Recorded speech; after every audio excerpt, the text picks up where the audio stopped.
Welcome back to my channel.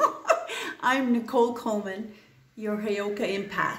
Now, there's a plethora of shit and downloads that I have to get out to you. And so I'm going to try to concise this first video to start with my insights. And we're going to talk, top of the list is relationships and getting over some shit.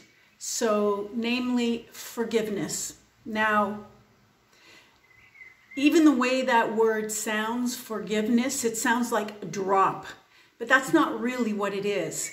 If you really consider, A, what it's meant to do, B, what we're supposed to really look at and put our focus on instead of what it is, meaning what was done to us, and C, why it's so hard for most of us to forgive someone who stepped on our face, smashed our heart into like fucking juice.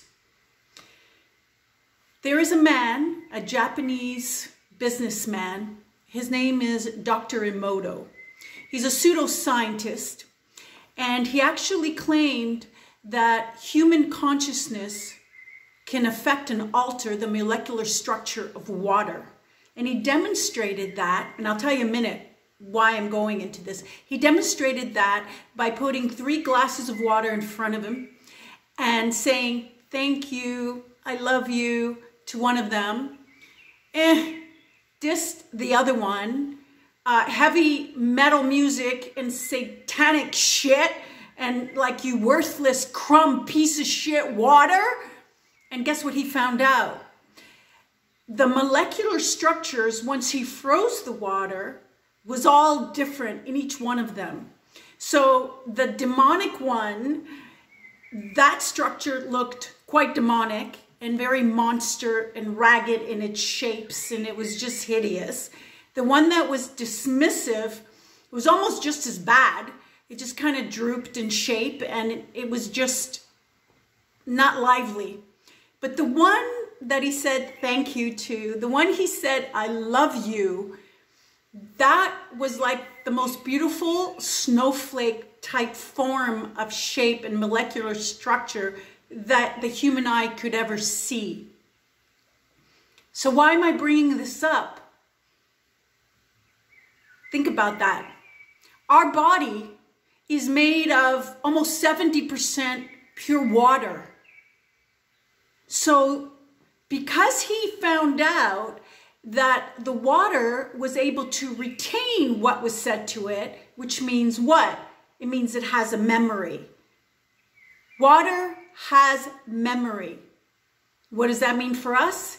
It means whatever memories we created with Mr. Asshole, Miss Skankville, it means that memory is in the water of our body. That's why it's so difficult to move beyond it. It goes with us wherever the fuck we go. Now that we understand that, we must also understand our internal world. I know you've heard the word reflect, so I won't use that one, but our internal world has to happen first before what's happening around us happens. So if that guy fucked you over, if he betrayed you, if he threw a brick to the side of your head, knocked you off the pedestal that he put you on, where did you do that first? When you met him. When you knew he didn't match up to you at all. Your regal bearing, who you are, what you are. And same for you, dude. You gave her your soul. But how many things did you overlook that were red flags? Where did you betray yourself first?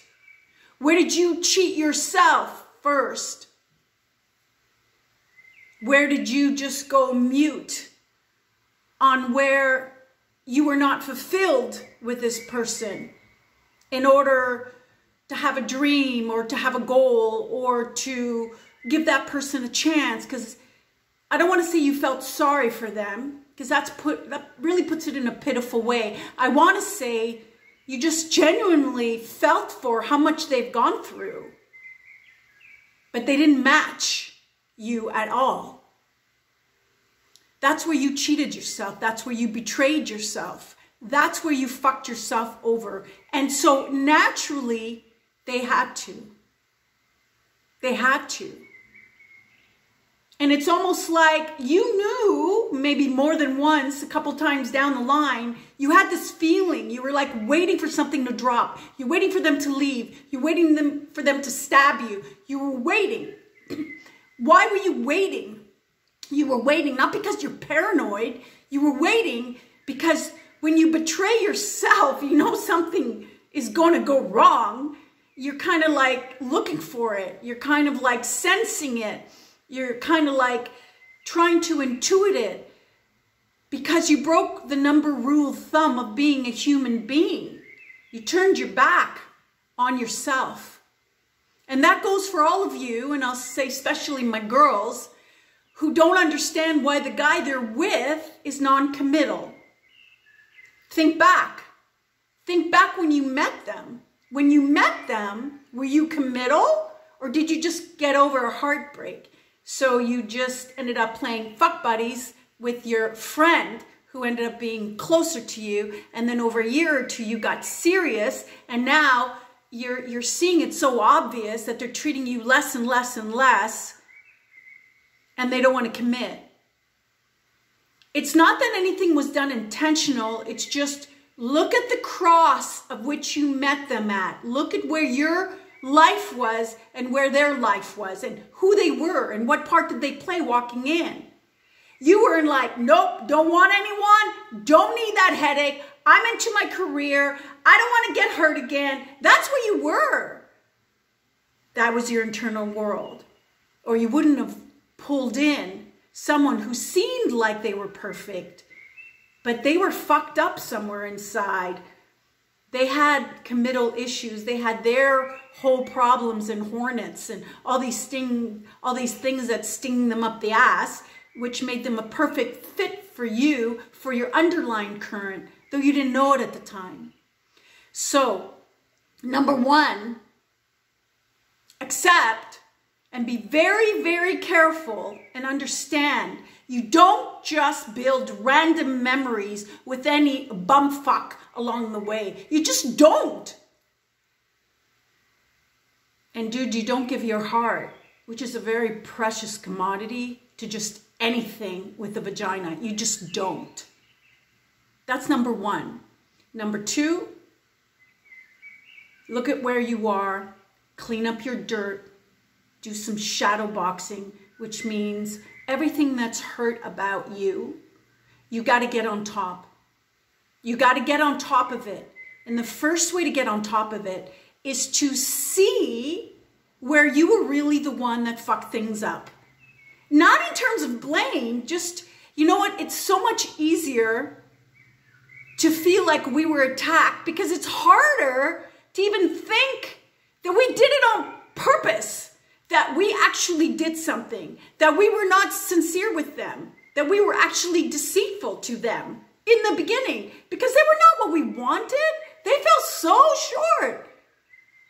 And for whatever reason, I don't want to say settled, that's a typical word, but we nestled into it. We rested into that notion. It was comfortable. That's all that happened. And so you actually were deceitful with them. You cheated on them. You didn't give your full self to them because you knew they couldn't handle it. You cut corners with yourself. So get on top of it, own it, then be okay with it. Be okay with it. Lesson learned, be okay with it. Clean up your garbage so you don't attract more in this last and final round of what I'm hoping and praying that you've learned. Where there's clarity, fear can't enter. Once you're clear about who you are, what you're not willing to put up with, once you've transmuted the energy of anger or dismissiveness or neglectfulness, whatever your parents did, whatever the last relationship did, once you're able to see who you are hasn't changed, It doesn't matter what they say. It doesn't matter what pitiful thing comes out of their mouth. It doesn't matter how much they put you down. When you have that second of clarity, you know what you're about. You know.